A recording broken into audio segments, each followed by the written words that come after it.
They are concerning numbers. They're not concerning at a population level. 179 elephants isn't going to really dent the population in Kenya, which is at about 35,000. But what it does is it gives us a red flag that something's very wrong and that we need to really redress the climate crisis in Kenya and beyond. Yeah. Is it only Kenya where the elephant populations have been affected? Neighbouring countries are also suffering as well, but the current significant numbers of deaths seem to be isolated in Kenya. There's also, we have to take into account the fact that there's a lot of people looking at elephants in Kenya and not so much in some of the neighbouring countries like Somalia and Somaliland, where they're probably also suffering drought at the same time. Yeah. Give us a sense of how significant this drought has been.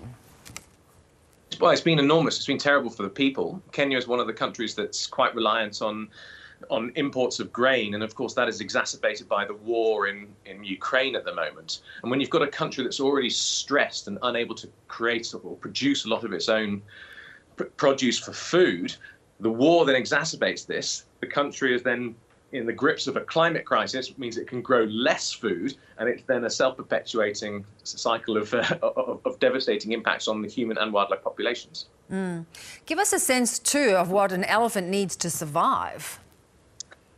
Elephants have massive appetites, as you would expect. Yes. So the average elephant eats over 200 kilograms of food a day and drinks over 200 litres of water. And if you multiply that across the 35,000 elephants living in Kenya, that's a vast amount of food and water needing to be consumed every single day. Yeah. So, you know, these authorities have alerted everybody to the problem, but what can practically be done to prevent these deaths, given it's almost like a competition with humans and animals at the moment?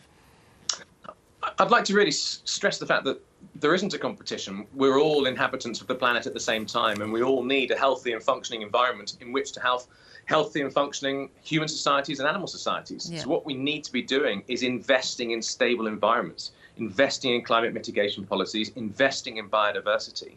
If you look at global agriculture, a third of it is dependent upon pollinators. Pollinators need stable environments. So if we lose our environments, we instantly lose a third of our global agriculture. And that's just the tip of the iceberg. If you look at flood mitigation, temperature control, rainfall, all of these things are enhanced by having healthy and stable environments, which are good for human populations and good for wildlife.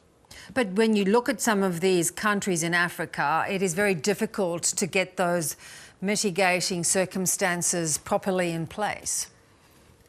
It certainly is. There's an element of political opposition to that, like there is anywhere in the world. The Australian example of the Morris administration is a perfect one. In the UK, we have similar problems as well. But what we're all experiencing collectively in the world at the moment is a climate crisis that needs to be addressed collectively. We need to be giving significant resources to climate mitigation policies and biodiversity mitigation policies. Otherwise, us and our children are all going to suffer. Yeah. We know, though, that that's not going to happen overnight. So in the short term, what can be done to help these elephants? Short-term policies are really difficult to enact. Really, it's about reducing the amount of water we consume to try and maximise the amount of water that's left out there in the environment. But things like that take a little while to implement. Reforming agricultural policy so they're drawing less water from rivers and from aquifers, using less in our gardens and all this type of stuff. But it needs wholesale change at a societal level to make sure that there's enough water to go around for everybody. It's quite tragic, really, when you consider how much progress has been made on poaching, where you see really when, you know, effective policies are applied, a big difference can be made. Kenya's one of the examples that's done particularly well. They've had fewer than 10 poaching deaths over the last little while, and many other countries in Africa are doing similarly well.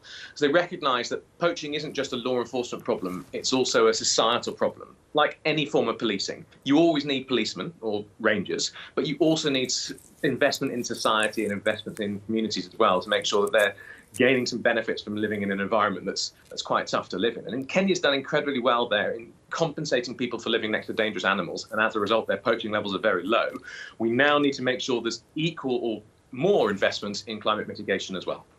Niall, lovely to talk as always. Thank you so much. Thanks, Bev. Nice to speak to you. Cheers.